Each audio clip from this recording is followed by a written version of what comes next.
morning. What's up, LL Nation? It is Lucky Lefty Podcast. We spin it different.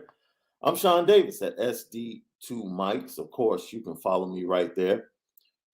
The original Lucky Lefty, Malik Zaire, is on his way. He's dealing with the baby boy this morning, man. He's giving him a tough time. So sorry we started late. Want to get to your questions and your comments. A lot to talk about. Transfer portal, man, filling up by the hour. It's crazy.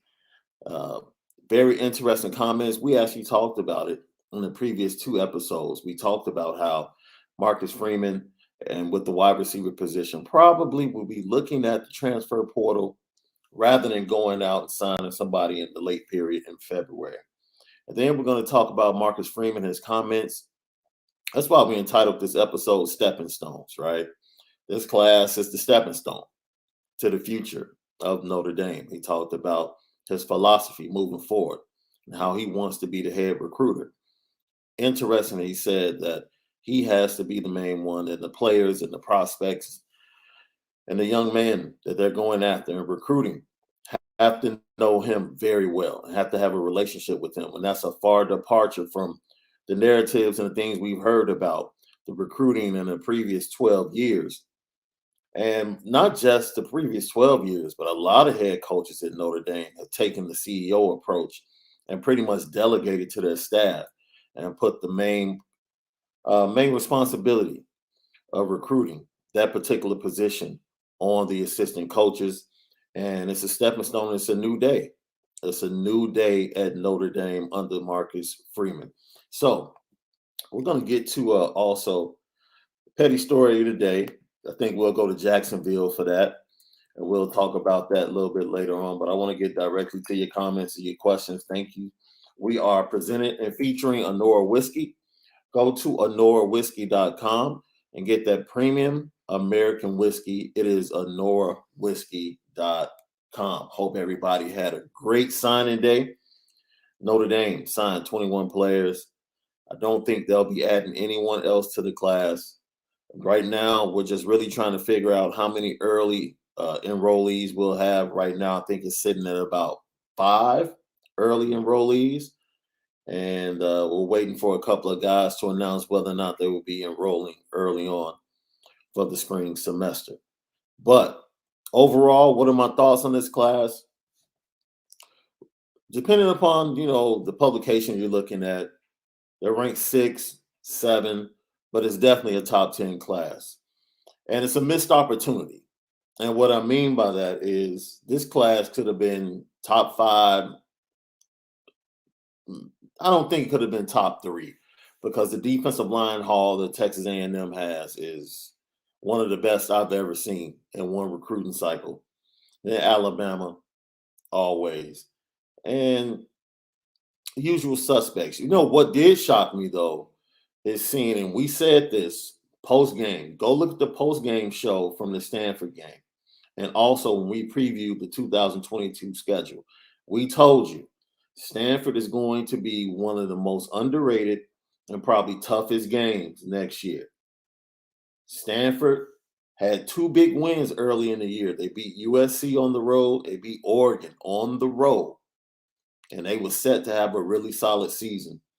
And then all of a sudden injuries hit the offensive line and their defensive line. And their season just kind of like cascaded down from there. Their recruiting class, for them to have on certain publications the number 10 recruiting class, ESPN had them sitting at number 12. I think Rivals had them sitting at about 13. For Stanford to be sitting there, kudos to David Shaw. That's a great response to the type of season they had. And then my other takeaway is USC, man, the Lincoln Riley effect.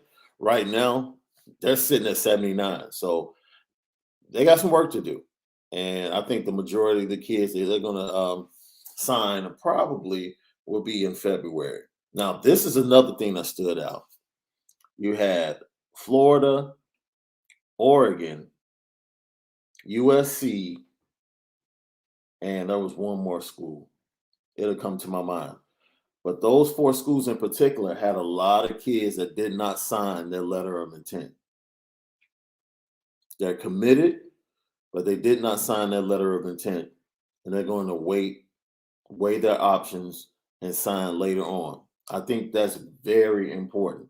A lot of guys have not entered the transfer portal, but they have yet to sign the letter of intent from all of those programs. So you have 2 factors. You have freshmen that have yet to enter the transfer portal from those particular teams, and then you have high school seniors that have chosen not to sign their letter, and they're opening up and waiting for more options to come. That's very interesting when you look at those schools. And the big news of the day, right? Florida State. Like, no one can overlook that. Florida State snagging the number 1 overall recruit, or number 2, depending upon the publication that you look at. And NIL deal might be involved with it with Barstool. You know, they have that connection with Jackson State and Deion Sanders. I don't think, and this is something I told a lot of people, because I think both sides of this coin were very excited and overreacted just a little bit, because there were those that said, yo, this really doesn't mean anything. 5 stars aren't about to just start going to Jackson State and HBCUs in droves. And then you have the other side of the coin where people were like, yeah, Deion's got it rocking now. Now we're about to start grabbing a lot of 5-star kids. It's like, yo, hold your horses. This is the first step. Last year, you know, he got his 4-star son, Shador. Quarterback, had a great season. He's probably going to be about a 2nd or 3rd round pick in the NFL draft in a couple of seasons. Might even be next year. And then his son transferred in from South Carolina at safety. And then last year, he snagged a 4-star defensive lineman. And that was the big news. Now he's gotten a 5-star defensive back. So he needs to start stacking these guys. And the big thing is, these kids that go to Jackson State have to become 1st and 2nd round picks in a couple of years. That's what these high school kids are watching the most. What's the pipeline looking like? Because there's one thing to sign one of these kids, but what is the outcome? It's great that he got $1 million in an NIL deal, reportedly. But in 3 years, where is he going to be? Can Jackson State develop him? Can Jackson State put him in position to be a 1st round pick in the NFL draft?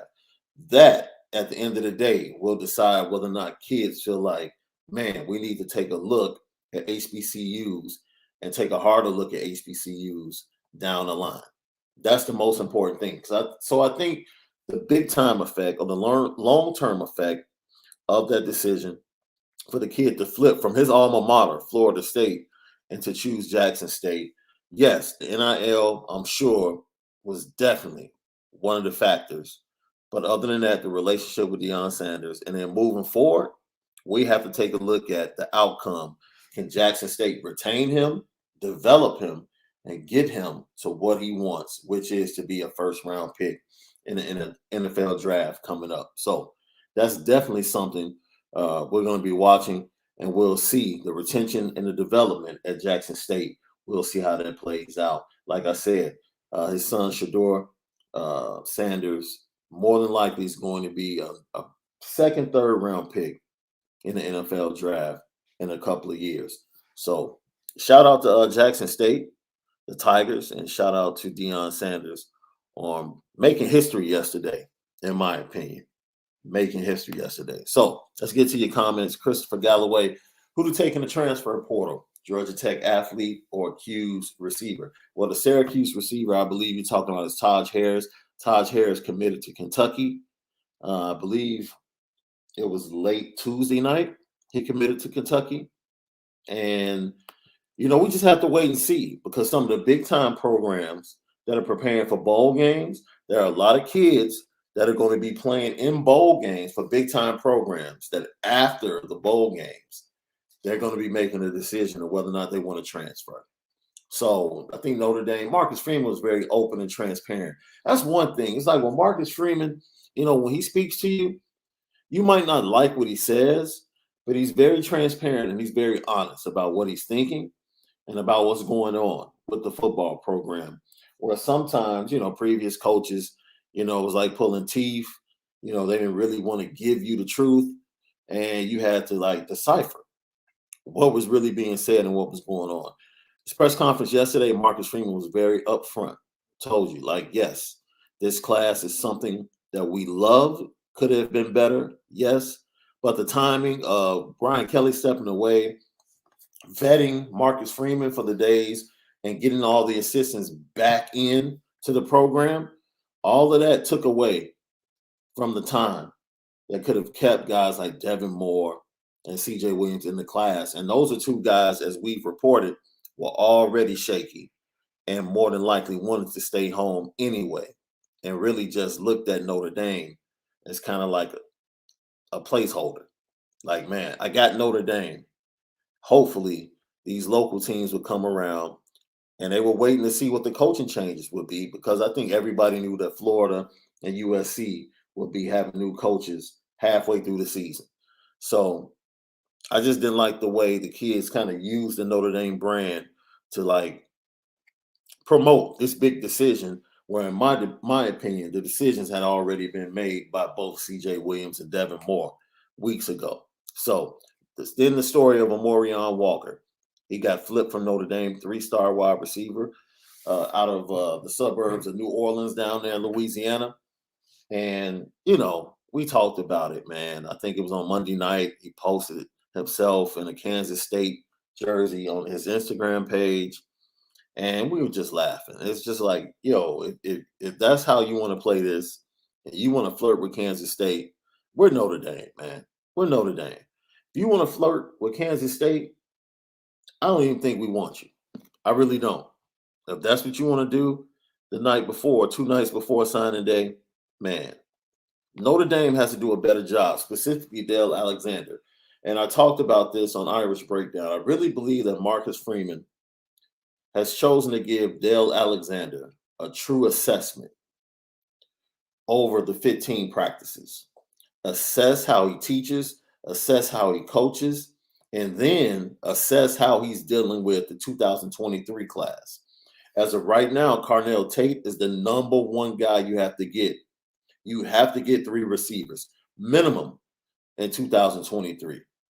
At the top of that are 2 Midwest guys that you don't have to worry about geography. That's Carnell Tate and that's Malik Elsie. Both are originally from Chicago. Carnell Tate goes to IMG, but Carnell Tate is thinking about transferring back to his original school, St. Rita, which has become a big power in the city of Chicago in the Catholic League, and they've become a power in the state of Illinois. Malik Elsie is at Simeon. Simeon produces more than basketball players. Yeah, you know about Ben Wilson. You know about Derrick Rose. You know about other great Taylor Horton-Tucker with the Lakers. That's just to name a few. But Simeon also produces a lot of D1 prospects in football. Malik Elsie, 6'2", big, tall receiver, physical. He can play in the slot, and he has the speed to stretch the field on the outside, and he's been dominating the Chicago Public League. He was on campus with the commits from 2022 last weekend, has formed a great relationship with them. So Notre Dame is right there at the top for his services. Now you have to think about it.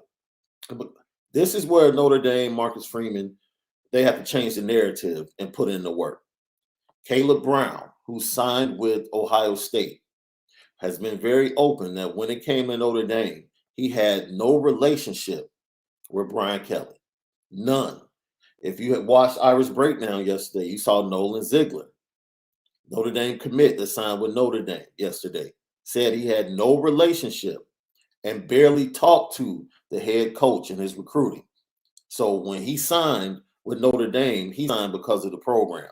He signed because of the school. He never signed because of the coach, because he never talked to the coach, really. He only had 1, maybe 2 conversations his entire recruiting cycle with the head coach. This is what Marcus Freeman and his staff, this is a narrative they have to change. It has to change. Like Marcus Freeman says he's going to be the lead recruiter. He's going to be the main one that builds a relationship with these kids. And for him to say that, he understands what has been said and what has been done with this program for over the last 12 years and how they're viewed. And when you're viewed like that in your own backyard, that's not a good thing. Like Chicago is Notre Dame country. Huge, huge Catholic representation here in Chicago. Huge. The Catholic League is huge. You have teams like De La Salle. You have teams, powers like Mount Carmel that produce Donovan McNabb, Simeon Rice, all types of D1 prospects on an annual basis. Marist is coming up. St. Rita is coming up. So Loyola Academy produces D1 prospects annually. You have to do a better job of communicating. You have to do a better job of communicating with these kids. Caleb Brown went to Ohio State not because he had no interest in Notre Dame. He went to Ohio State because he did not have a relationship with the head coach. And there was no effort. That was only minimum effort put in to get a kid like Caleb Brown. And that's why he went to Ohio State. So now we move over to Carnell Tate, 2023. It's between Notre Dame and Ohio State. It's between Notre Dame and Ohio State. And right now, Ohio State and Brian Hartline, they're kicking Notre Dame's tail, killing Dale Alexander.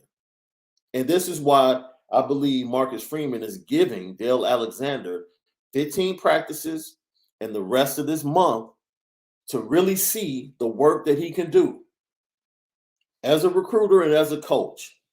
Here, this is what I expect of you. Let's see if you can fill that out and give me what I need. And if you can't, come January 2nd, it's a tough decision I have to make. And I have to choose to move on for the betterment of this program because we cannot exist and move forward in the same way that we've been operating for the previous 12 years when it comes to these top recruits. Everything has to change. And this class in 2022 and the way everything went down late should be the stepping stone to Notre Dame's future and the Freeman era. All right. Now let's bring in the original Lucky Lefty himself. Our guy, Malik Zaire. My fault, bro. I'm pushing the wrong buttons. I'm all over the place this morning. There's my guy. What's good with it? We up and early, baby. We up and early at it. As always, presented to you by, there it is, Onora Whisky, that premium American whiskey. Go to OnoraWhisky.com. How you feeling, bro? Great, man. Great. Just another opportunity, man. Signing day was huge. I thought we was getting a lot of guys committed, and I think we're at number 7 right now. Is that where we're at? Depending upon the publications, I think ESPN has Notre Dame at 6. Other publications have Notre Dame at 7, but they definitely are a top 10 program. Definitely a top 10 program. And I was telling everybody before you joined us, missed opportunity. Missed opportunity. You had an opportunity to have a top 5 class. I don't think they really had an opportunity to have a top 3 class because what Ohio State, Texas A&M, and Alabama did was just phenomenal. Texas A&M was a surprising person right there. Yeah, see, this is my thing though, and a lot of people talked out. And we'll get to the NIL in Texas and what they gave the offensive linemen and whether or not Notre Dame needs to step it up in the NIL department with these next classes. But Texas A&M for me, it's like, yo, they always have talent. They get the best of Texas. Jimbo Fisher's been there, was third, going on his 4th season now. I mean, they had Myles Garrett. Yeah, and they still underachieve at the end of the day. Yeah. You know why? Let's be real. Texas A&M, with all of that talent, has the same problem as Notre Dame and a lot of other programs. You can't get that big-time quarterback. Oh, yeah. Yeah. Where's the big-time quarterback? They lost Kyle Allen and Kyler Murray, and both of those guys are playing in the league. Right. Had Kyler Murray, lost him to Oklahoma. So the connective tissue and the importance, we know the importance of the quarterback on the next level. Mm-hmm. But a lot of people overlook the importance of the quarterback on this level. In terms of winning games, national championships, it's no different than having a first-round quarterback. Mm-hmm. Just because the level of challenge that it is at this point with these super teams that you get with Alabama and Ohio State, Clemson, these are pre-NFL teams. So it's like the ultimate quarterback gauntlet challenge. Yeah.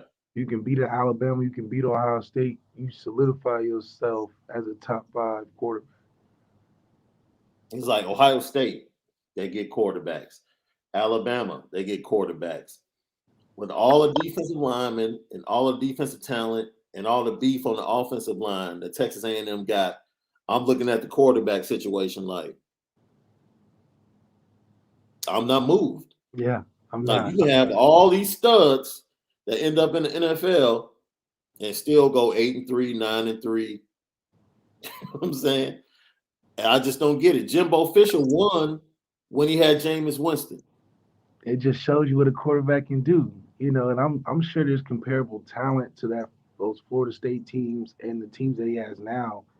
Obviously, the Florida State team was more talked about, but I'm sure he got a lot of NFL quality talent at Texas A&M. Yeah, It's just that quarterback. I mean, you got guys at Texas A&M, Johnny Manziel, Kellen Mond, uh, that type of people. And then you got over here at other places, you got Kyler Murray, C.J. Stroud. You got your top in the nation. So if you want to be the top 1% of the talent and the 1% teams in the college football, you got to have a 1% quarterback. absolutely. You have to go and get that guy. We've talked about Dante Moore for the 2023 class. And I don't think you really, you talked about it yesterday. Your thoughts on the quarterback room as it stands now? Like on January 2nd, Steve Angeli comes into the quarterback room. Is that one of the positions where you would look into the transfer portal? And the reason I say that, I've seen a lot of Notre Dame fans clamoring for Bo Nix Oh over the my last God! couple of days. Please, let's look. I'd much rather get Tyler Buckner because at least Tyler Buckner's not going to give me as many picks from what we know already. Like I don't think Tyler Buckner will be a turnover machine, but Bo Nix is a turnover machine. I'd rather go Spencer Rattler than get Bo Nix. So Okay. Bo Nix is not an attractive pickup. Mm, It's not like he's people are clamoring college football wise where he's got to make a huge decision that sways college football. I don't think yeah. that that happens with him going to Notre Dame. And I don't think we're looking for him. I think they trust Tyler Buckner over Bo Nix talent wise. And yeah, that's probably what we don't need is a Bo Nix. But the quarterback room with Steve Angeli coming in, the question is, does Steve Angeli make the room better? I don't know. I don't think he goes in with any hype that people are giving him of an expectation that he's going to challenge Tyler Buckner or he's, the guy like Jimmy Clausen had the attention coming in. I think he's got an under radar attention level Yeah. set. And then, if he gets in and makes a splash play, that can be the start of his career. But in terms of coming in day one and changing the program around, I don't think so. But shoot, I don't know either. I don't. From what I've seen, he's not the guy that I would look towards as a Dante Moore perspective, where it's like, man, that's the icing on the cake. That's all we missing. I think Steve fits in the class for what Steve fits in the class for. I think more of a Jack Cohn, Hendricks Yeah. combination. You know what I mean? Yeah. I don't think there's a defining quality that he has that I'm like, oh man, we finally got a big arm. We finally got some dynamic feet. Hmm. It's just a quarterback. Like you said, he didn't finish in the 11, right? Or was it?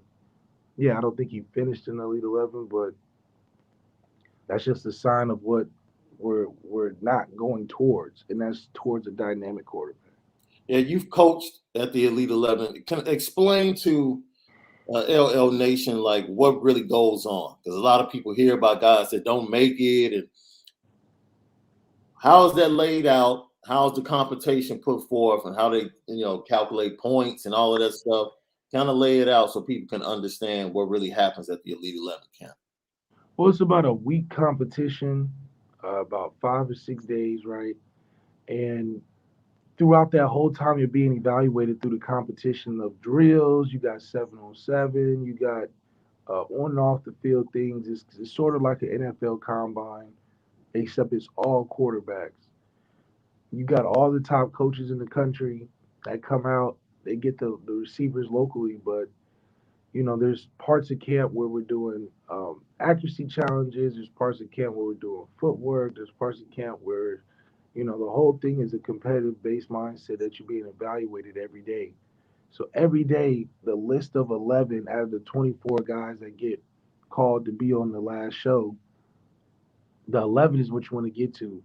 So every day they have a ranking 1 through 11, and people rise and fall throughout the stock of the week. And then the last day, you do like a 2-minute drill. You do all the type of finishing fun competitions, and at the end, you see if you made the final 11 to be considered the elite 11. Uh, Not making it, well, if anything, just a general scope of it for fans and for recruiting classes, you could probably get the best of the best out of that class out of every elite 11. So you get a flavor of what's coming into college and things to be aware of, and guys that might pop going in first year or might even have some potential for growing throughout the years. We had JT Barrett. He did make the 11, but he ended up being one of the best Ohio State quarterbacks statistically, more of like an Ian Book style. Then you got guys like Jared Goff who made it in my class, and he playing for Detroit. Yeah. First round pick. So that Elite 11 coming out of high school into college gives the landscape of what you're going to be facing and who's going to be a problem and not a problem down the line. Uh, and you get to see their skills up close. So I'm going to give you something, man. You said no to one quarterback that Notre Dame fans have been clamoring for. Teams are preparing for the bowl game. We talked about it before you joined us that a lot of guys will be entering the portal after the bowls. That's when you'll see the portal really take off. If Caleb Williams becomes available, Get him. go get him. I say we win a championship if we go get him. It's like that. It's like that. Crown us champions. I like our chances versus Alabama with a Caleb Williams. I trust our defense enough. He's gonna generate points and take the pressure off of Tommy to where Tommy doesn't have to be a perfect play caller. Tommy can give guys things to work with, and he's gonna make it right. Uh, and that's something that you can't find in a lot of quarterbacks. Sometimes you got to give a perfect game plan Yeah. for a quarterback to execute. A guy like Caleb Williams, you don't have to be perfect every time, and that's kind of just the relationship you want. Is that he can turn chicken crap into chicken salad. That's a fact. Welcome to the Lucky Lefty podcast. I'm Shaun Davis at SD2 Mics. My guy, Malik Zaire, the original Lucky Lefty himself, that dude right there. Featuring and presented by Onora Whisky. Go to OnoraWhisky.com for that premium American whiskey. So, let's see. Yeah, question here from Carnivorous Lunar Activity. Ben Skoranek from Northwestern worked out well from transfer portal. It's two sides to that coin. Because Ben Skoranek coming on took reps away and you saw people leave. Once again, it's the same thing with people wanting Avery Davis back. Like kids will wait maybe a year. You're lucky if they wait 2 years. Yeah, no, straight up. Man, for real. So Ben Skoranek coming in, yeah, he produced. He got to the NFL. He didn't produce till late. He wasn't producing from the jump. He was producing as the year went on. But I think we were more of a benefit to Ben Skoranek than Ben was to Notre Dame. Got him to the league. Yeah, we definitely. If he stayed Northwestern, he wouldn't be with the Rams today. No. So, That's 100. So I think we worked the transfer portal for him more so than him working out for us. Yeah, I can rock with that. Man, Urban Meyer. We'll get to Urban Meyer in a minute. that's definitely petty train material right there. We'll get to him in a minute. Kick the kicker. How you gonna kick the kicker, man? Yeah, you haven't had an opportunity to really talk about it. I dove into it. Christopher Galloway said, "What about Coach Prime taking one from FSU?" It puts a Give me the short term and the long term short effect. term is great for what it can imply. Looking in the future, uh, shows that players aren't afraid to take that chance, Hmm. and a player that's taking a chance like that is really good because you know that the NFL has to pay attention. I mean, the kid is a very special kid. He's definitely league qualified, league certified. If you think about it too, like a guy like Kayvon Thibodeau, if he went to a JSU, he'll be no different than where he is today as a first round pick. Mm. A guy like Travis Hunter, who is at the same hype and ability level to where people think that he's an NFL prospect, is going to put all eyes on Jackson State and Deion Sanders. In short term, it's going to be great. You might have a couple more guys flip. They already got a quarterback, so you know that having a quarterback, you're going to have an attractive team to look out for. And it puts a little bit of pressure on Prime long term to stay. You know, you pulling off something that shocked college football recruiting history Man. yesterday. Like the history was affected yesterday, and so being more prone to leaving if a big time program calls, it'll be harder morally. But I hope he doesn't pull a Coach Kelly and like he did to Cincinnati and the Notre Dame and just dip for the money. So Right, right. it puts Prime in a tough spot to where he's kind of locked into the swag just because of what he was able to pull off from a recruiting standpoint and how it'll translate into the university and what the university can do. But I mean, overall, this is something that everybody was wanting to see. I thought last year with Mikey Williams making an announcement he was considering it for basketball blew up the basketball world a little bit. You had Bobo go to Hampton, you know, and he's in the league now. So uh, I think the best part about all of this is that it'll explode the college football scene, Yeah. and it really also depends on how Travis Hunter is taken care of. Is he going to get some of those major D1 program NIL deals?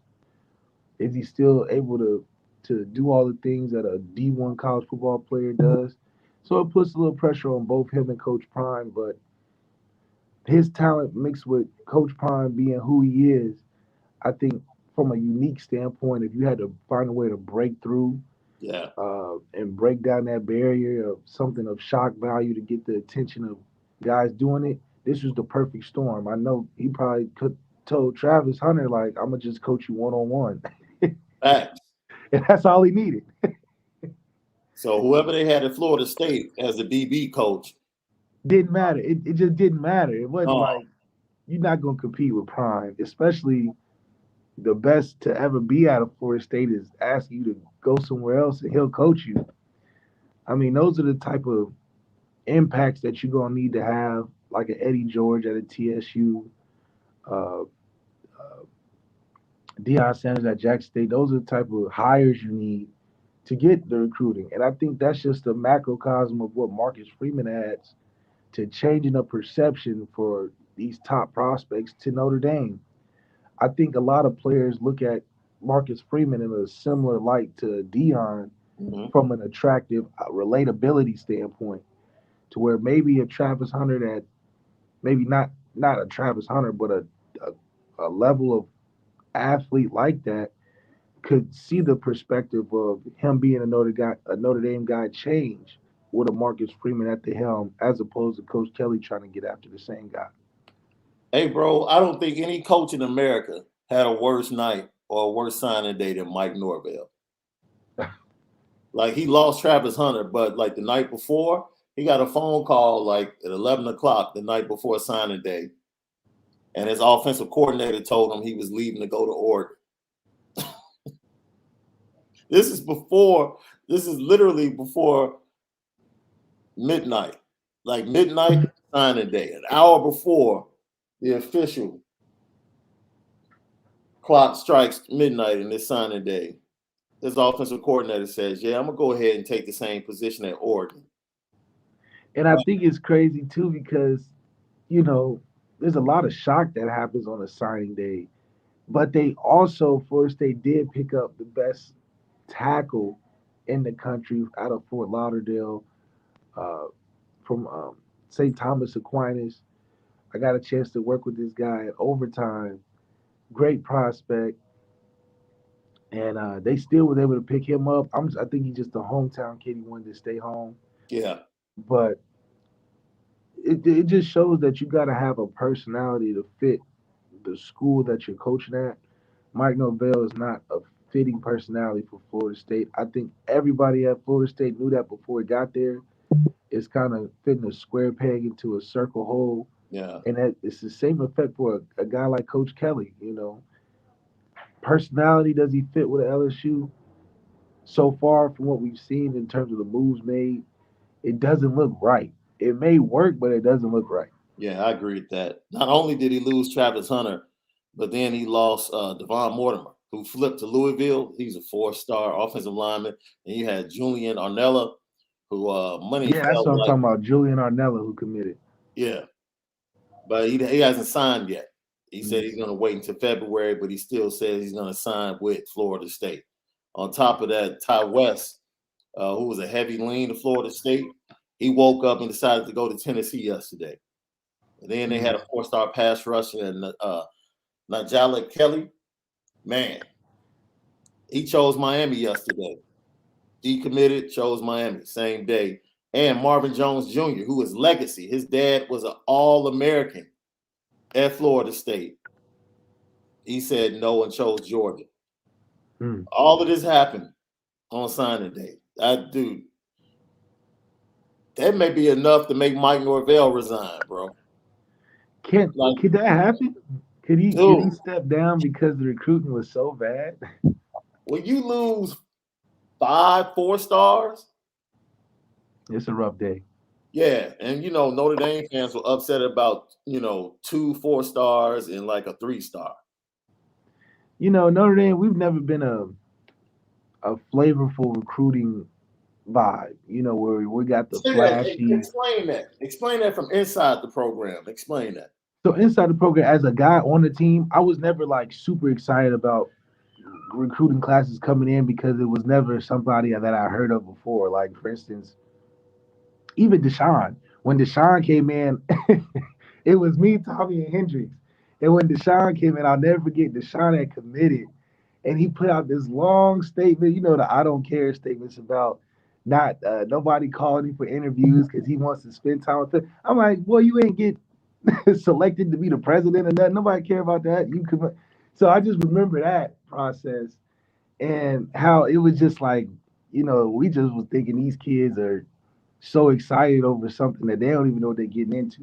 So um, from a flashy standpoint, I didn't really get excited about a recruit we had outside of my class until KJ really, where I was like, man, we really got a guy like that can light up the field a little bit. Everybody else were projects or guys that were really good from what the coaching staff said, but I didn't hear about them. For instance, we had Chase Claypool and Miles Boykin. Like Miles Boykin was a tight end coming into school. So it was like we didn't know he was the 4-4 Baltimore Raven receiver. Yeah, Chase Claypool. Miles was a better. Most people in the Chicagoland area thought Miles was a better hooper than he was Yeah, a yeah, that's football what I'm player. saying. We get these one off, could be, could not be, depending on how we develop. Chase Claypool was still a raw athlete. He wasn't Pittsburgh Mapletron. Right. Even the defensive players, Jalen Elliott and Troy Pride, and these are babies. So it's like we didn't really know until they got there, which is just a defining factor about how we recruit at that point in time. I mean, CJ came in as a safety. He left as a top running back. Right. So we're not getting guys that are bona fide studs at a single position all the time. Our main ones are tight ends. That's why we get a Michael Mayer, Alize, a Troy Nicholas, Ben Koyak. We get those names, but people not looking in the country and saying, "Oh, we got a superstar tight end," unless he's an Eric Gilbert or something, or a Bowser. I went to Georgia. Man, it's just interesting to hear you saying that. And, that's why we talked about today as a stepping stone, or yesterday was a stepping stone to the future in the Freeman era and things changing. Like Yeah, like the Jalen Sneed gets me excited. yeah, That gives me like, okay, we got a guy. like that's a dude. We got a dude. Yeah, yeah. And we got that dude. Now, this is again, Marcus Freeman detailed this in his press conference. Marcus Freeman played with his high school coach at Ohio State. When he was at Cincinnati, his guy that he played with at Ohio State called him and said, I got a guy. This is how it works. Yo, I got a guy. That works. Only to find out that then not only did he have a relationship, but I believe his wife knew the coach as well. So now this is the relationship that built with Jalen Sneed before he even got the job as defensive coordinator at Notre Dame. And once he gets to Notre Dame and he's bringing that brand, yeah, like talking to him about Cincinnati is one thing, but now you're talking to him about Notre Dame. You getting in his ear. You're gonna get a conversation. Absolutely. That's a totally different package you're presenting to him. And Jalen Sneed talked about it when he signed his letter of intent at his press conference yesterday. He was like, yo, I may get to the NFL, but if I don't, I feel really good about the rest of my life. And that was good to hear. And also Tyson Ford's mom, I was on with Brian Driscoll for the early show yesterday. Tyson Ford's mom joined the show, and she made a great comment. She said that he was actually committed to Oklahoma, or was about to commit to Oklahoma. Had the shirts and everything out. They was really finna go. Was about to go to Oklahoma. And she said that her dad, and the rest of the family, she flat out said, God told me he was supposed to go to Notre Dame. And so had a God that talked to her. Man. Oh, shit. And she said, God got to talking to you. She said they had an announcement date set. Yeah. And this was like they set an announcement. This is early January. Marcus Freeman gets the job. Said Tyson was out with his friends somewhere. Marcus Freeman calls. She connects him with Tyson. Tyson pulls over on the side of the road and has a 2-hour conversation with Marcus Freeman. That's what that Irish does. That Irish will make you want to sit down and have the conversation. Sit down and talk for a minute. She said when he got back home, she knew something had changed. That's right.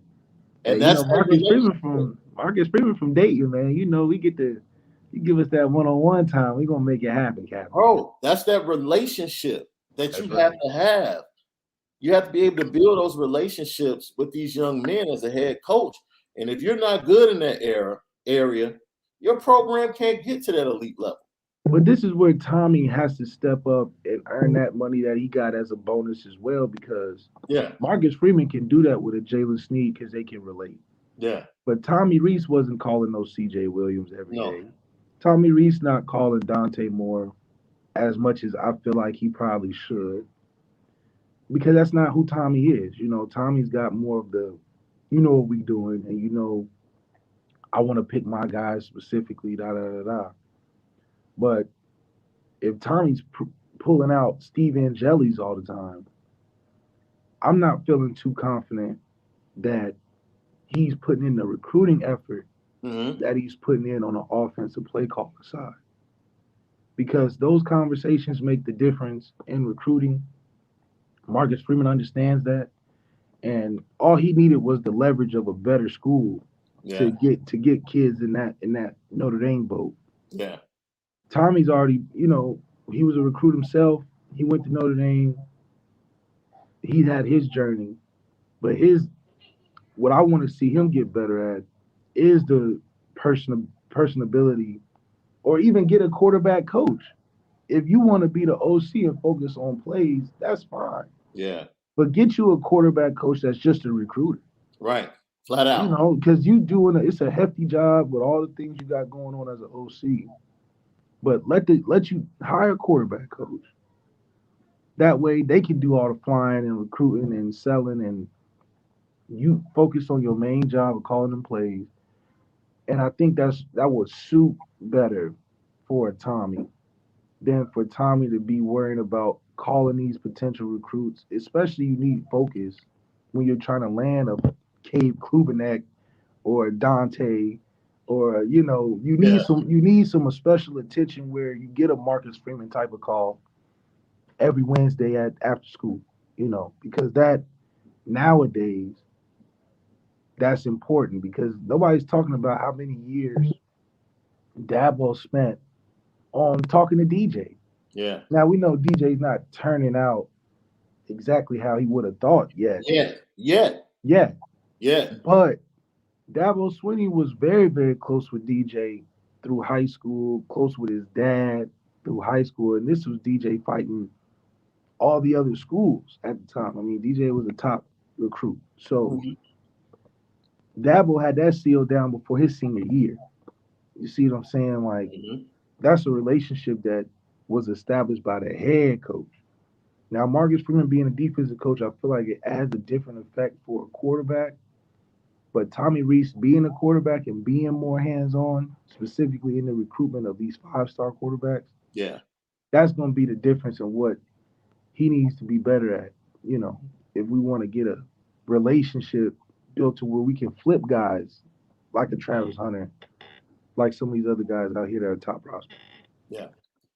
Question that goes right along with that. John Dizzy says, "Why can't we get that guy at quarterback when the top tier guy want to come here?"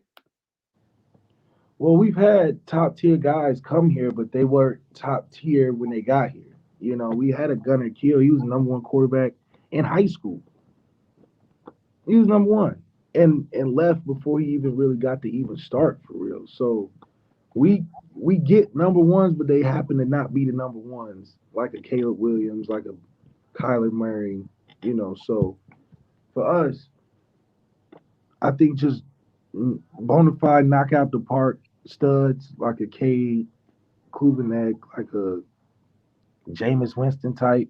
Mm-hmm. We need to not think, all right, he's really good, but not talked about. Let's just Right. avoid those type of guys right now. I'm sure nobody was putting Drew Payne on the top 5 QBs coming out of this class. Drew Pine, you call him I Drew mean, Pine. I mean, yeah, I'm People's painfully champ. mistaken. I'm painfully mistaken. Drew Pine, The people's champ. the people, yeah, like, come on, we need to less Drew Pines for right now. Get a guy that looks the part to Yeah. give some confidence. I think people still love Brady Quinn to this day because he just looked like a Notre Dame quarterback. He looked like the prototypical guy we supposed to get every year. I mean, he had the looks, he had the arms. I mean, the kid looked like the part. If we get some more kids that look like that, I think that'll put us in a good position to feel like we can compete until we get that bona fide piece. Yeah, on top of that, when you really think about it, this is something you pointed out, Marcus Freeman, from a defensive standpoint. And a lot of people are saying, like, man, can we get that guy? And can our offensive recruiting get better when the head coach is a defensive guy? And my response to that was, Dabo was a special teams coach. Nick Saban's a defensive coach. He was recruiting quarterbacks pretty good. Yeah, It's your ability to establish relationships with these kids, man, early, early. not waiting until their junior year, like early, like read the room, identify freshman, sophomore, build that relationship and stay on top of it. And that's why we got to build that Justice League of recruiting. Getting a guy Absolutely. like Tony Alford. These are the guys, Elston, Tony Alford, Marcus Freeman. You don't even need to instruct how to do it. Those are relationship building coaches. So is a Dale Alexander, is a Tommy Reese a Mhm. top recruiter in the world for that? Those are gaps that need to be addressed because that's the difference. Yeah, Kids fact. ain't being like, man, I cannot wait to go get coached by Dale Alexander.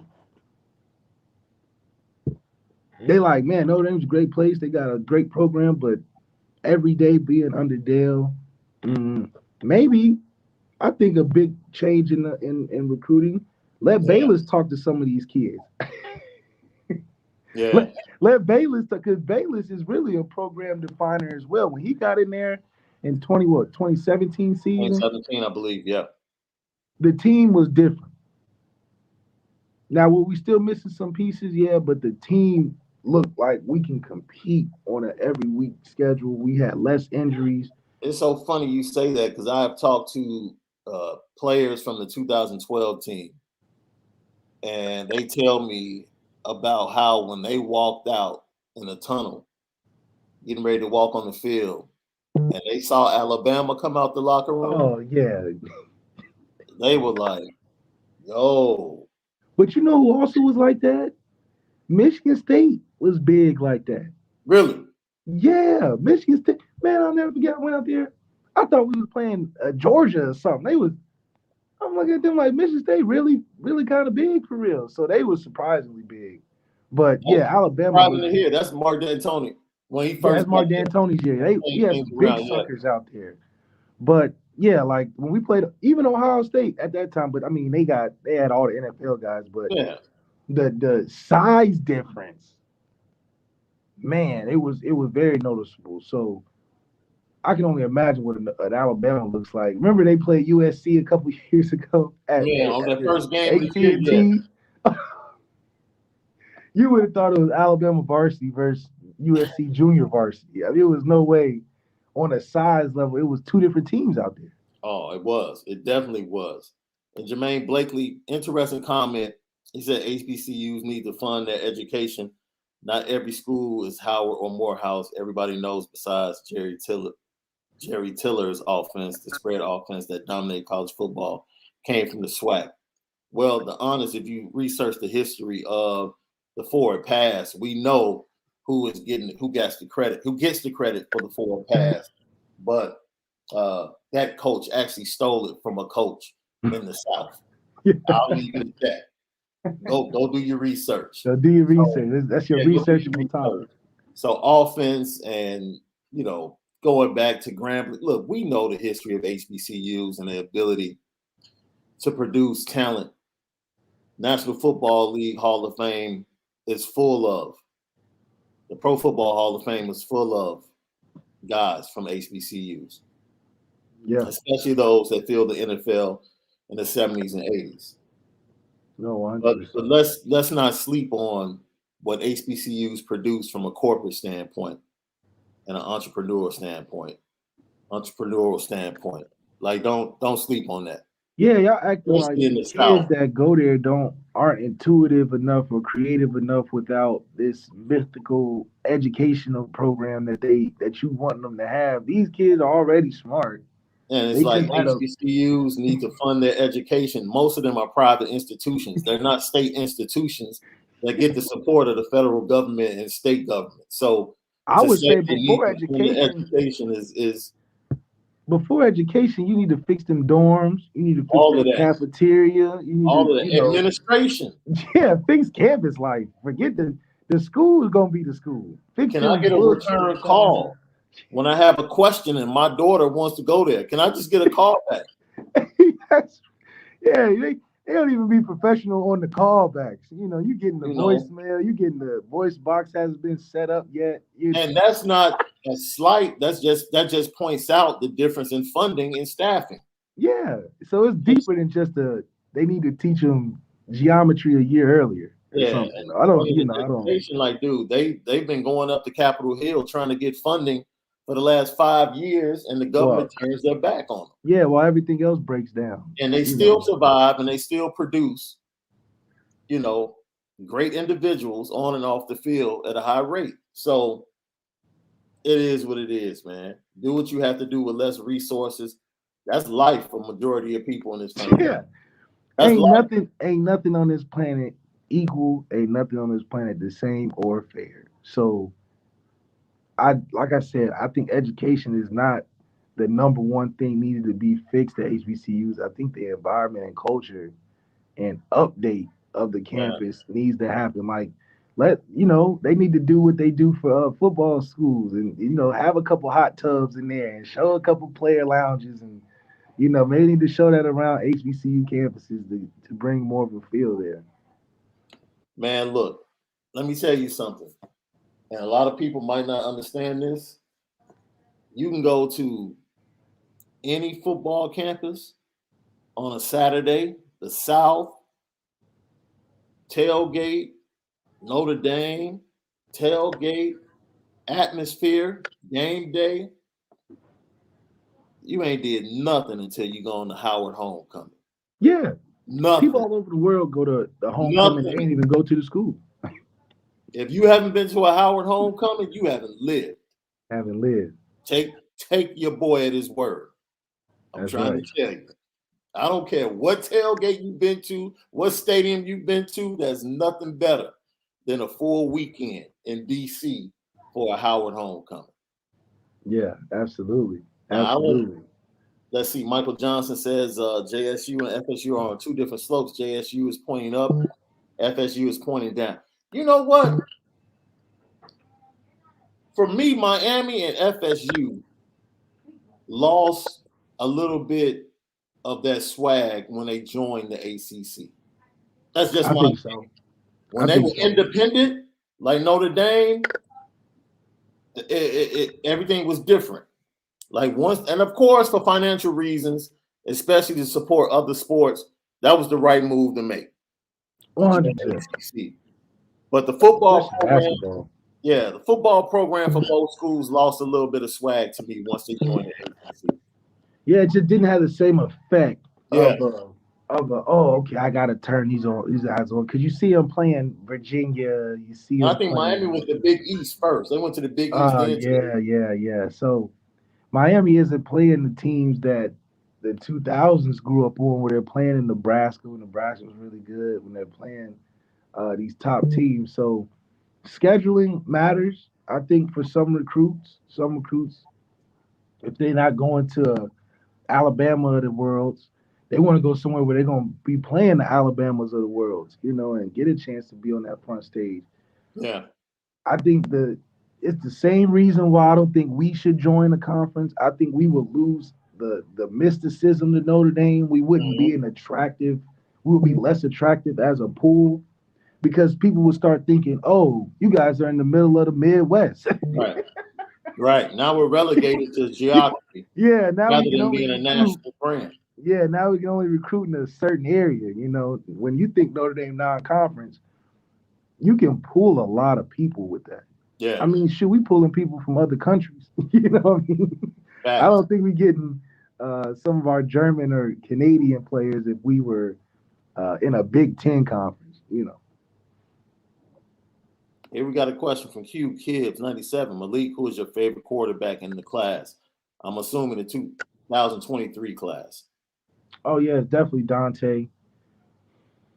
I think that's just because I think that he's a perfect fit for what we want to move forward to. I think 2012 through 2015, 16, we had the right mix of guys in that QB room to make something shake. I think it was a nice balance of your dynamic mixed with your game managers. You had everything in between. Now we just got a heavy room of game managers with some slight athleticism. I'm not saying that Jack is the slowest guy in the world, but Jack's not making too many highlights on his tape running the football either. So not saying that you necessarily need it, but shit, even Trevor Lawrence has some great runs. You know what I mean? He put some great runs in that category.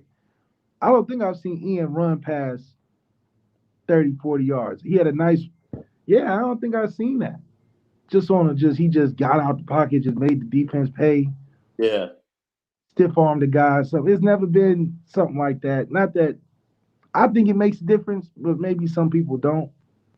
Unless you got super qualified receivers like an Alabama where you can be back there like Tua or Mac Jones or Bryce Young and just throw it to anybody out there and they go turn 5 into 40. For me, man, I really like, everybody loves Arch Manning. And of course, Malachi. I think Dante is ranked 4th right now. I think the top 4, according to 247, are Arch, Malachi, Nico. They actually have Nico ahead of Dante. Malachi, Archie's going to be there until damn near the league. You know, he just don't have. All he got to do is not mess it up, and he's gonna be fine. But Nico and Dante being that in that top five, those are perfect recruits we need to go for. Yeah. You know, I think it'll break the monotonous of what we've been getting so far. We'll get a player that can come in right now. I think all the guys we named right now are guys that can play day one, and that's really what these top programs are looking for. Don't be surprised to see a Cade Klubenek starting at Clemson. Yeah. You know, don't be surprised at some of these guys starting as a freshman because that's what these programs notice. You know, that whole change thing happened when Tua threw that touchdown to Devontae Smith in the In championship. the championship game, yeah.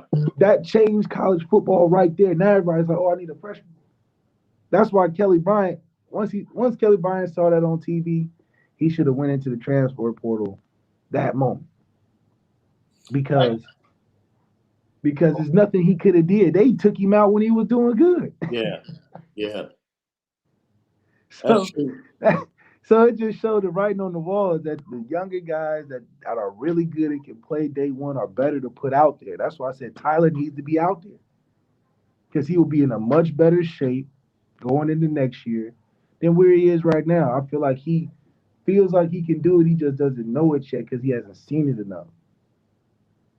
So it's two other kids from the California area that you might have. I'm not sure how much you've seen them. Jaden Rashada is number 5. He's right behind Dante on the quarterback list, and then the kid Pierce Clarkson that played for Bosco out there. Yeah, so we played Bosco. They whooped us.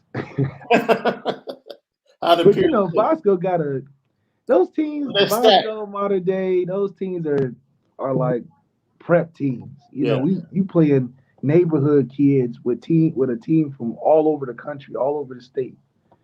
That's stupid. But I do think that the difference with some of these California quarterbacks, they're more hit or miss than some of the general quarterbacks in the country, only because I mean the weather is so good out here. I would have threw for 5,000 yards in high school. I'm like, it never rains, really. Like throwing in California compared to throwing in Ohio.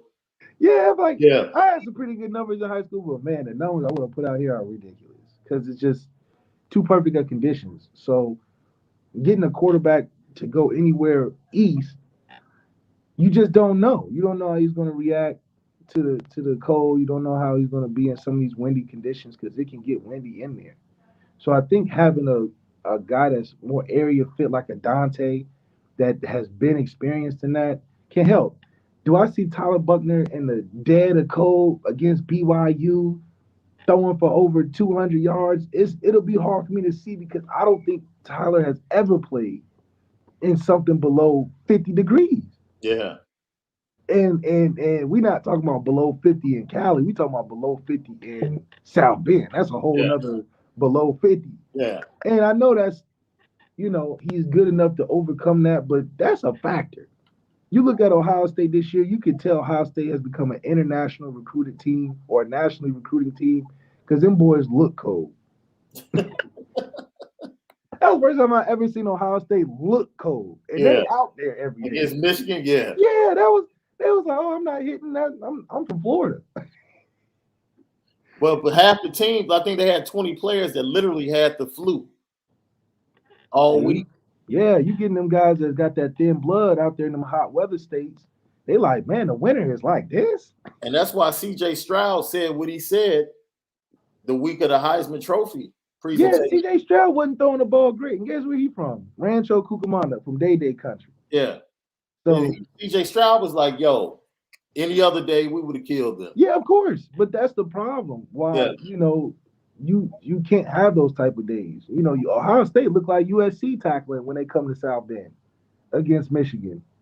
They had the long hoodies and headgear, and I'm like, these boys are cold. Now, remember a couple years ago, though, Ryan Shazier was out there pregame warm-up without a shirt on. But guess what Ryan Shazier from Florida, he a little different. But it goes to my point. Them boys went from tough like that to not wanting to tackle anybody in that Michigan game. Good kids. Shaun, take off the Dodgers cap. Southside Hitman forever. No. I have a National League team and I have an American League team. No, the Dodgers have always been my dudes. Going back to Davey Lopes, Dusty Baker. He said, "No, we're not doing that. We're I not doing rep that." for the Dodgers and then the Sox on the That's American right. League side. So I wear my Sox stuff every day. Yeah, I have to break the monotony that's right. at some point. Let's see. Man, come on, bro. Come on, man. Churchy Green 9. Jackson State gets bologna sandwiches before games. Come on. Holly, look. I got a kid that's at Grambling right now, and I'm glad they got Hugh Jackson over there. Bro, I'm glad I they got went Hugh to Jackson. Grambling. I went with my cousin to Grambling on a recruiting trip. I'll never forget this. And Eddie Robinson was still the coach. So that was like, dude, I have that picture. I took a picture with Eddie Robinson, which is like, that bathroom is put away. Like, That's right. Yeah, you gotta put I don't that want this frame bathroom somewhere. to get damaged or anything. And this was like towards the end of his career.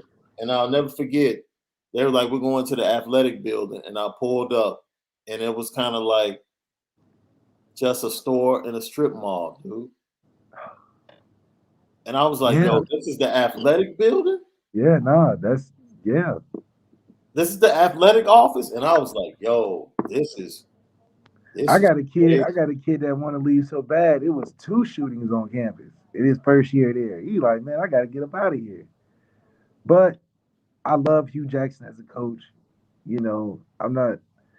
I think what happened to him in Cleveland is what happens to all the coaches in Cleveland. It just doesn't work. Yeah. Kevin Stefanski holding out, but who knows? But I do think that, like I said, when it goes back to if the funding for these HBCUs and these schools in the SWAC will be better for the campus life, the education gonna be there. You know, that's gonna be there. It's been there forever. Yeah.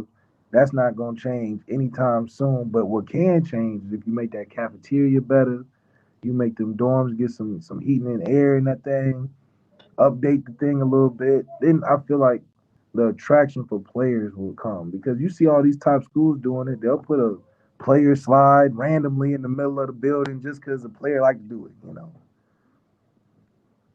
So, man, that's your top guys for 2023. I'm gonna step out on a limb, man.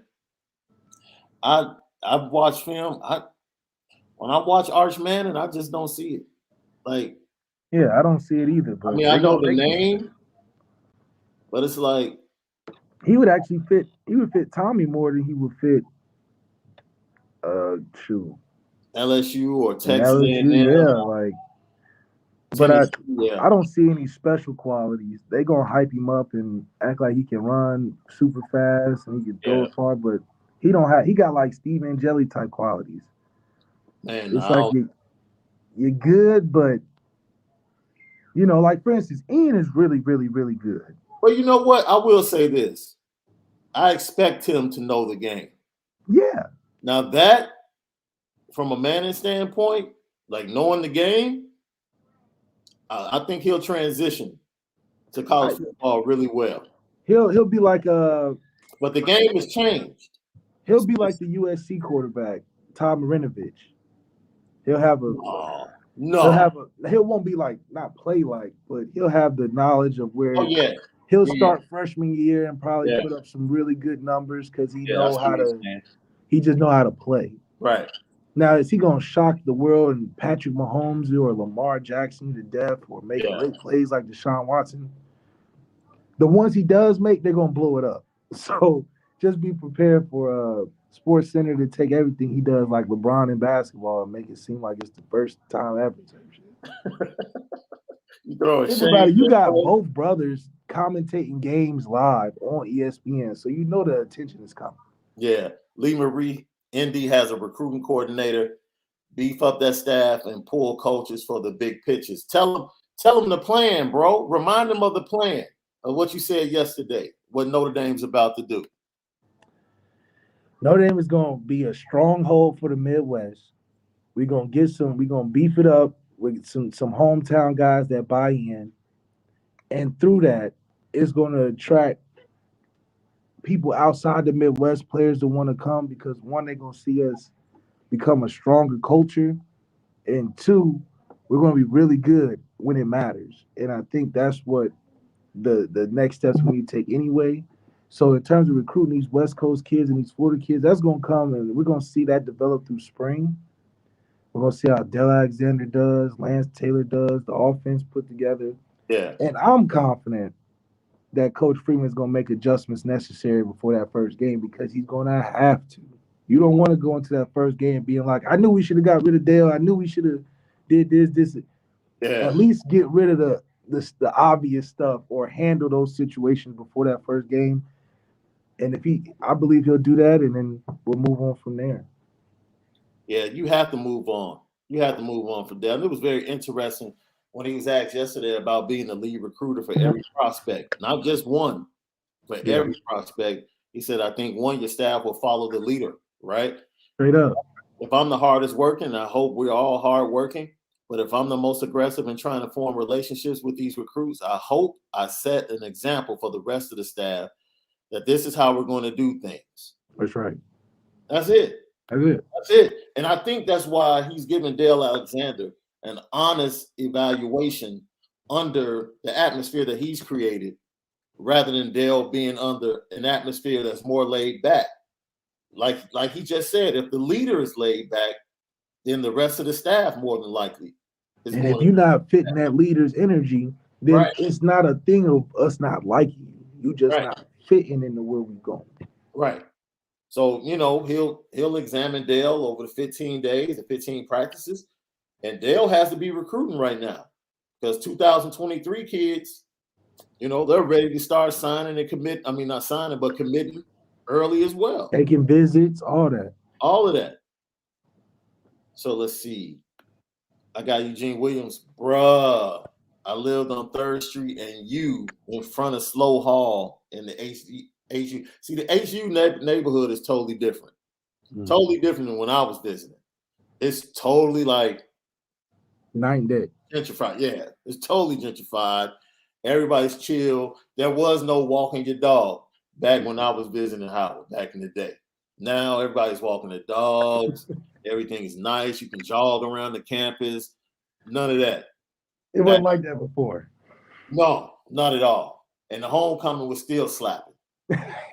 Still slapping. Hey, homecoming was unchanged through the years. It always never changed. Never. I might even say it was better back then than it was. Like it was because there were no cameras and stuff to record these days. Man, that's crazy. Is there any particular year homecoming was like? You remember any homecoming in South Bend that was like stood out more than anybody? That's see, bro. That's what I'm saying. It's just the game, right? That's it. Come on, man. Once the game is over, that's it. Okay, but that's not fair because Notre Dame technically doesn't have sororities, fraternities. So homecoming. You're teaching me something. So homecoming. So there are no gold boots. You're telling me there are no gold boots on the Notre Dame campus, bro? You gotta have gold boots at Notre Dame. It's like it's more like summer band camp than it is homecoming. Turn up, everybody come back. You'll have more fun. You'll have way more fun. Homecoming type vibes on like junior parent weekend, because the kids' parents go harder than the kids, and the kids' parents live up that moment, that weekend, like it's their last weekend. So that's where you get a lot of the fun stuff from the kids' parents. But from our own homecoming, come on, it ain't enough for the. Let's just say it's too cold outside to be doing all that. Man, are you kidding me? It's only right. Look, and that's not being disrespectful, dude. If not the gold boots, then come on, man. DB's asking me, you the bros? No, just surrounded by them and my family. Yeah, that's just surrounded. Yeah, you know when I made the choice not to go that route, but if I did, I didn't have a choice. I already knew the route I had to take. So yeah, that's a very serious route to take too. Man, who you telling? Around. That's a shock, man. Well, I guess you never had to worry about any of the players being online during the season. Now, interestingly enough, we Oh, did okay. have, we did have some guys, but the difference was they did it like you know how you could do postgraduate type. Right.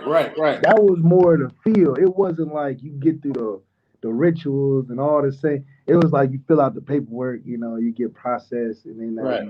you know. So that's more the vibes we get. But I at the don't end of know. the I day, don't know if I can respect that, bro. it's not the same. Yeah, it's definitely not the same. Post grad joining and undergrad joining, but Nah, if there's no burning sands involved, bro, I can't. now we had some transfers like Avery Sebastian that transferred from Cal. He was a bruh. Okay, That was the first time we saw the locker room. He did the dance, and we like, oh, okay, you you really a went bruh. crazy. But he was the only one. Right. But now I don't know how we had a couple kids in the class above me, like Nick Watkins, uh, Devin Studstill, and Jalen Elliott. Some of those guys. Now they end up joining, but that was more. They had to go find it. It wasn't just Right, on right, right, campus. right. Which is crazy because the chapters, like I went to U of I in Champaign. Oh, okay. Oh, but And Champagne ain't nothing out there but that, oh right? yeah. Oh yeah. Matter of fact, the bros in Champagne were always in trouble. Straight Always. up. Yeah, because you really be bored out there for real. So when you got a bunch of y'all doing Yeah. everything, it's easy. Yeah, they were always on probation, dude, for just making it tough. But also, the reason I mentioned this, dude, IU Oh, IU was lit. Yeah, is we lit. used to go to IU. Yeah, IU is lit. IU is lit for the bros. Man, we just lost Malik. I think he removed himself. So yeah, IU is lit. Let's get to some more of these comments. Let's see. There he is. Let's get him back. Yeah, my bad. I don't know what happened, but yeah, IU. We used to go to IU. That's about what? A 2-hour trip? Nah, that's 4 hours. It's It's so 4? crazy. We're closer to Michigan and Chicago, so Facts. we got to drive all the way through Indiana to get Yeah, there. yeah. But IU is the place to be. If I wasn't no football player, man, shoot, IU wouldn't be bad now. Yeah. Hey man, I totally agree with you there, dude. Let me get this comment because we were talking about 2023 quarterbacks. I lost it. Here we go. Shaun Grover, Chris Vazina from Alabama is a really good player. Wouldn't mind if ND got him. I believe he's like the 7th ranked quarterback in that class. Yeah, I So mean, I actually heard of a kid. Quarterback's just really hard to evaluate it really is. It really is, going especially the way into the game has college from changed. high school because the level of competition in high school and just now. Let me tell you the difference. Like for a guy like Spencer, he had a lot of natural ability, meaning like effortless in throwing the ball. He made it look good. He's a smooth athlete. So those are some tales that I can be like, okay, well, I can see some potential because of his technique. I'm like, that'll take him far, regardless of if he could actually play or not. I know from a talent perspective, he's got enough to be considered really good. Yeah, That's about as far as you can go with quarterbacks yeah, that's a going fact. into college, just because you can't sit there. Even though people know Trevor Lawrence was really good, nobody's thinking he's winning 33 games and national championships before it gets there. Now you may project that on him, but you don't. It's hit or miss. It's really hit or miss. So that's why I'm not going hard on Steve and Jelly. But I saw the film. There's nothing that I'm sitting there being like, oh, Steve, your arm or legs are Yeah, just incredible. yeah, You're popping off the screen. I see you make a lot of the right plays. You're not turning it over. You spreading the ball like you're doing. Look, like you're coachable. But we're talking about the standard of winning national championships. yep, If you're a national championship quarterback at this year, at this stage, you're popping off the screen yeah, in some way. Some way you popping off the screen with a throw, with a run, with something. I'm looking for screen poppers. Now, you look on our defensive recruiting Ooh, list. that's a T-shirt. Screen poppers. Okay. We got screen We got to poppers. write that one down too. Yeah. I see people in the comments asking for the Petty Train T-shirts. We got to get those and the screen poppers. Screen poppers. I like Screen that. poppers. Our defensive recruiting class 2022-2023, Drake Bowden, a screen pop. Jalen Sneed, a screen. Like, God, even Keon Intringer, he's screen popping. Yeah. It looked like they speed up the film when he got the ball. Those are guys I like to see. So defensively, we got those guys. So that's what it would have to look like for me for quarterbacks to be like, oh, yeah, we got something. Dante Morris pops on the screen. Right. We check the tape right now. You can be okay. He got something more than the average quarterback that goes into school. Somebody told me when you evaluate film, if the film is done properly, it only takes 2 plays for you to be like, okay. That's right. That's right. it. Oh yeah, 100%. If he's really, really good, like for instance, I had a receiver at Florida named Antonio Callaway. He didn't play till his senior year. He didn't go to no camps. He just sent his senior year film out and had like 15 offers from all the top schools. It only played 1 year. Right. But you watch the film, it's like, oh man, if the kids on the film were running any faster, they'd be running backwards because he was that fast and freaky athletic. So those are, I saw the first route I threw to him, I said, oh yeah, this is an NFL guy. Yeah. When we start getting guys like that at school, yeah, that's when you'll see the dynasty form. I bet you go to Alabama practice right now, you'd be like, oh man, there's probably guys we ain't seen yet that's like, oh man. Film pop, yeah. Oh man. I thought, who I thought was gonna be like that? Jordan Montebello, is that his name? Yeah. I thought Jordan was more of an Aaron Lynch type. Right.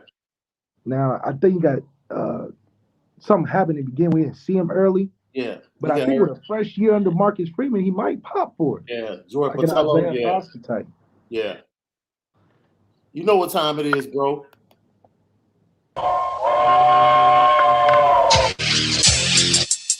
Petticoat, petticoat, petticoat, Junction. It's time to get petty. Oh, we did a good job executing. Are you upset with something? And fire up the Petticoat Junction train. I just don't like you. You don't? No. What is today's petty historic?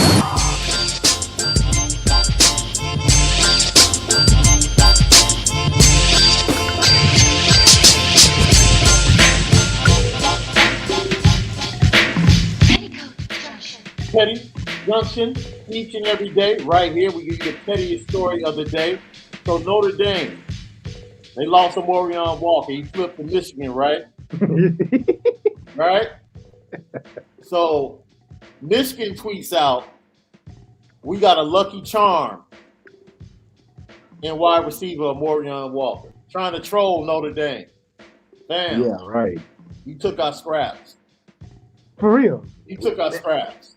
I don't think they saw the other pictures he was sporting. Man, right. Like, really? You stole somebody from Kansas State? You want to battle with Kansas State, and you got our scraps.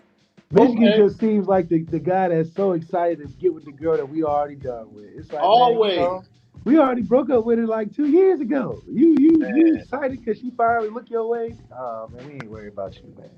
Jermaine Berkeley, they're coming soon. Getting the Petty Train T-shirt. Gotta keep Believe that.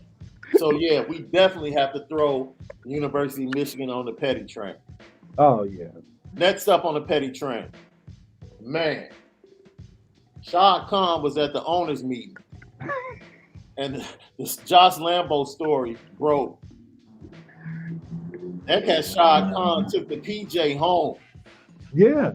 Told that cat Urban to get his out the office now. It's a wrap. I'm not waiting until Black Monday at the end of the season. I need you gone now. Yeah. And Josh Lambo, I never liked kickers, man. Right? Yeah. I was surprised. Let me tell you, I don't like kickers because kickers always end up like if a kicker, I feel like this is just me.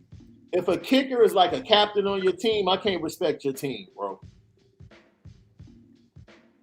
Straight That's up. exactly what it is. It is petty because he released the whole transcript. He released the whole conversation, word for Bro, word. He even gave the reporter his response of what, in my opinion, him being a kicker. I don't think he said that to Urban. I think he said that to himself, and Urban probably wasn't paying attention. But I it was just shows warming that up you and had so he much to say to me. kicked me in my hamstring. Like, Yeah, I think if he had so much to say to the reporter, I doubt he said all of that to Urban at that time. But petty that it comes from your kicker and not from your quarterback, not from a position that you around every day for real. man, It sucks that got you fired, the punter or the kicker. like, dude, I understand. Because Shah Khan said, dude, since October, we've been waiting for this dude to regain trust within the organization. And it was, for me, it was hard to come back from the video, even the stuff before the season with, issues with his staff and who he hired and how it offended players on the Yeah, roster. bringing in Tim Tebow, like, come on. All of that. NFL. Oh, the Tim Tebow thing is like, what are we doing, man? Yeah, like that's how you start. You bring an old guy in the camp. Man. So, yeah, those are the pettiest stories of the day. If you have a petty story, put it in the comment. We're here every day. Matter of fact, you can just put your petty stories in as soon as you guys log in before we start the show each and every day, and we'll get to it during Petty Junction. Another Sean Grover question. Who's your favorite lineman in the 22 class? In the 22 class, you might differ from me, bro, but it's Emil Wagner for me. Oh, Emil Wagner for me too. He's 6'6". It's Emil 6'6" Wagner. Emil Wagner, I'm a big fan of. Upside. He's also from Yellowstone, Ohio. I like it a lot because not only is he a versatile player, but his size, being in the trenches on either side of the ball, is going to be at a benefit for us. Marcus Freeman, Tommy, hell, he could be both side player. Who knows? Long arms. Yo, this offensive line moving forward, bro. The talent, and like you said, if Harry gets his hands on him, Look at that, another in Ronnie Stanley. any way, shape, or Another form, Ronnie Stanley, I'm telling you. man, it might be a problem for everybody that's on the schedule. That's right. Truck Vigo said if CJ Williams saw that petty train, he would have signed with ND. We appreciate it. Straight up. Now, I see all the comments. I appreciate everybody. Shout out to everybody that gave us big ups for hitting 1,000 subscribers, man. We appreciate it. It happened because of you, LL Nation. It happened because of you. We appreciate you guys sticking it out with us for the last 3 to 3.5 months. This is the grind for us each and every day to give you great content, great conversation centered around Notre Dame football, college football, and every now and then we'll throw a little NFL in there. Hey, now and then, little Salt Bay on that thing. Sprinkle some of that NFL news on that thing. Oh, man.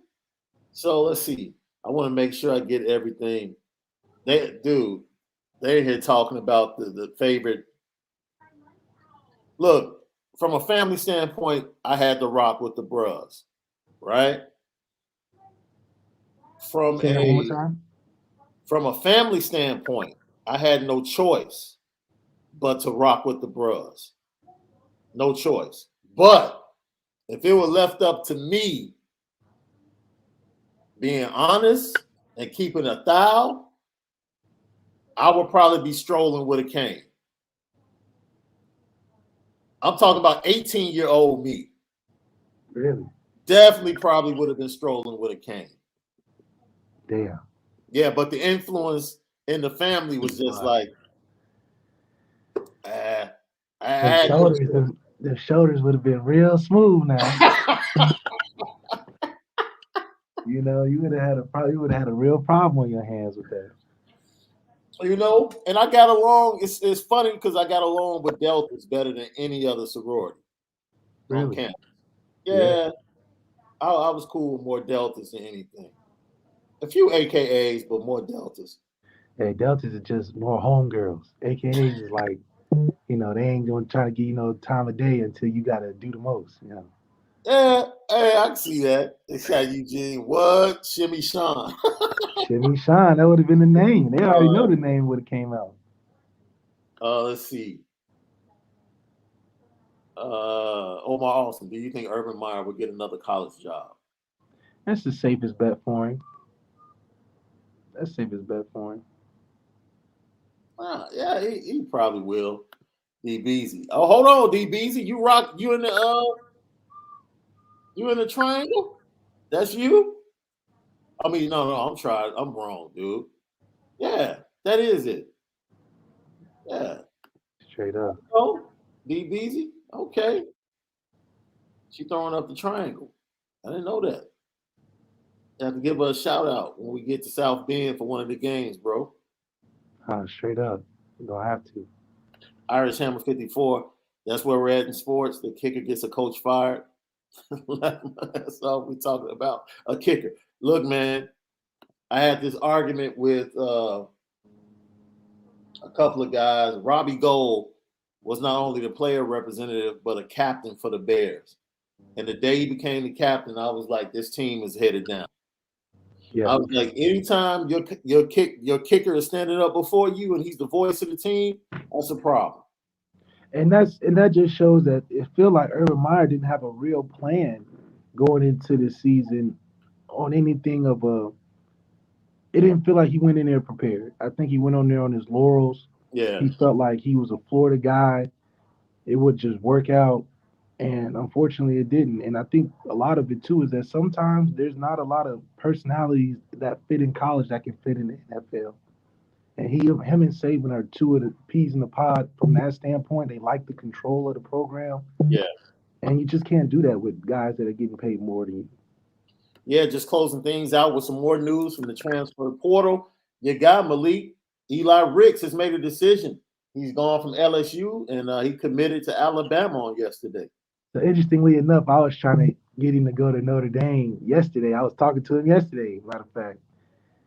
And he just didn't see, he didn't feel like he's, the perception, he didn't feel like he could fit in at Notre Dame and what they were offering from a school standpoint. I did my best to try to get him, but, I think for him, Alabama's the easy choice. He sees the results, and he's going to be I told him he was going to be a guy regardless. You're going to be a first-round guy regardless. Just did Notre Dame reach out? I'm not sure, but shit, I was like, if he's interested, I think they'll be interested. Man, we need to put you on staff. Like West Region. Like this dude is he's the West Region consultant of recruiting. Straight up, just the middleman.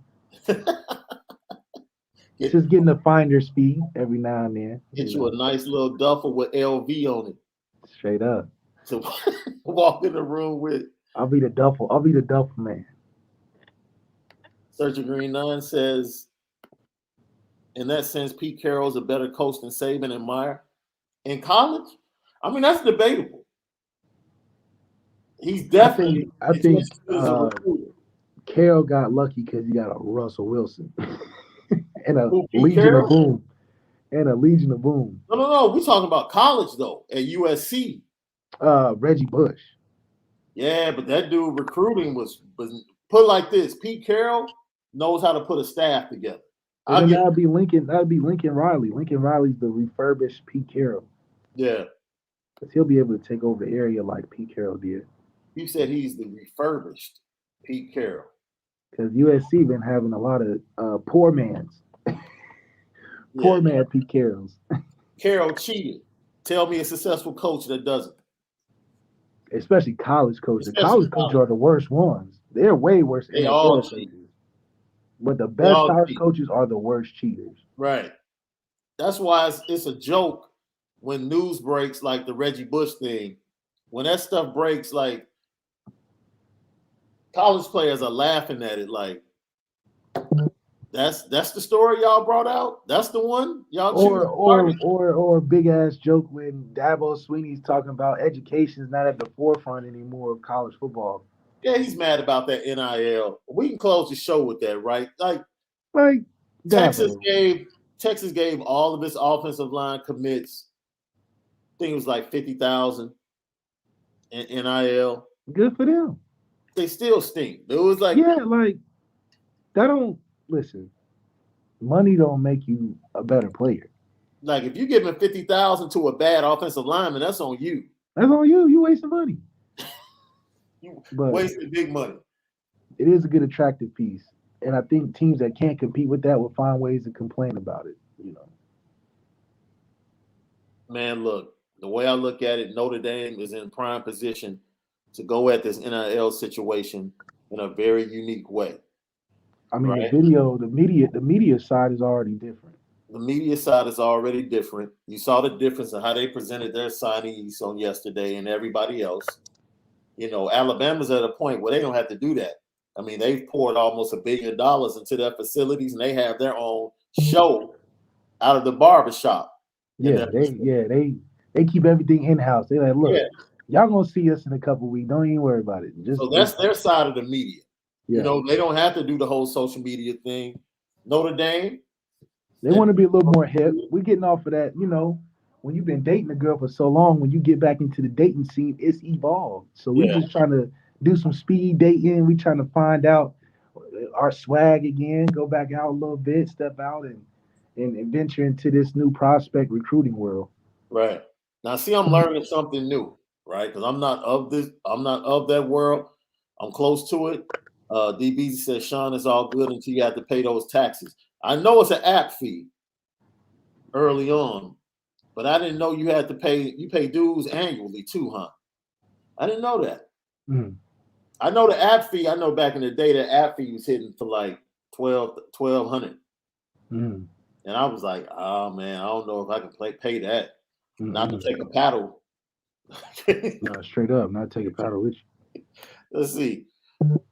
Galante Dabo is mad because both his lieutenants are gone. Dabo got the number one quarterback. He ain't worried too much. He's banking on him working out. You ain't lying. And his class is only ranked 12th. But like you said, his defense is stacked from 3 years of recruiting, and he went and got a quarterback. And that he's like, look, I'm gonna talk stuff, but you're gonna see me again in that ACC title game. I mean, they almost ended up in the title game, make a run at the end of the year. That's right. So, man, it wasn't like teams are blowing Clemson out, dude. If Clemson Georgia only beat him by 3. If DJ would play better last If DJ year, was just shit, even maybe the DJ right now, yeah. then the first game, I think they would probably do better. Triple Deck Poll, what's good? Thanks for chiming in. I want to see a public funded NIL deal. Esports funds $10 million tournaments through crowdfunding. Tell me you wouldn't throw money so Indy has NIL money for its players. Look, man, Notre Dame has so many alumni that have IPOs and all types of stuff. There's so many creative ways that Notre Dame can support this NIL. Yeah, they can do it if they want to. They just need to, like, first of all, case, I agree. change the atmosphere. Yeah, change the atmosphere. Yep. Make a huge trust. If you graduate, you get a little piece at the end. Mm-hmm.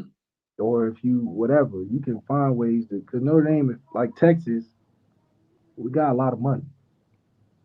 So if we want to make it happen, it can happen. We're building something new on campus every day. So that takes money to do that. And I'm sure we're getting it, pulling it from somewhere.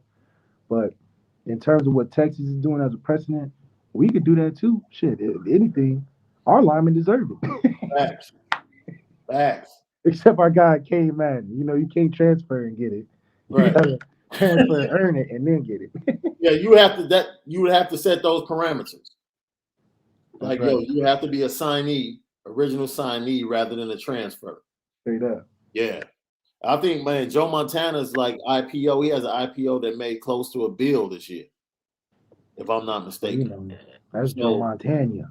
Joe needs to add to that trust, hold a little something on the pulpit. Man. You know, make this happen. We need to start bringing back the money shakes after the game. And I think that's what's about to start to happen. The atmosphere is about to change. Like I said, yesterday was a stepping stone. And the Freeman era is going to be totally different. I think you're going to see a lot more players involved and around, and they're excited. They definitely will be welcome back in the building. So, yep. Man, they delivering a package, I guess, dude. They just had That's to right. ring the doorbell, right? Just sit the package down, man. You don't have to ring the doorbell. You want that interaction that early in the morning. Man. All right, Channel 54, Shaun and Malik, do you think Saban will hire Kelly when he is fired in 2 years? He likes former head coaches.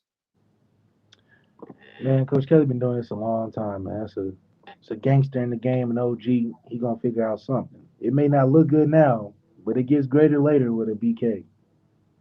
Oh, that's a fact. That's a fact. All right, man. Man, we gave you about an hour and 40 minutes today. We did the petty train, talked Notre Dame, stepping stones, moving into the Freeman era, talked a little NIL, a little transfer portal. So, man, for my guy, I'm Shaun Davis at SD2 Mics, for my guy, Malik Zaire, Overtime Malik. This has been Stepping Stones of the Lucky Lefty podcast. Get at us tomorrow, back 8 a.m. Talk more Notre Dame football. Get in, build, subscribe, share, like. Thank you for getting us over. Wow. Let's go. Let's go. Get that screen poppers. That's the right, next screen t-shirt popper. with Petty Trade. All right, we'll see you all tomorrow.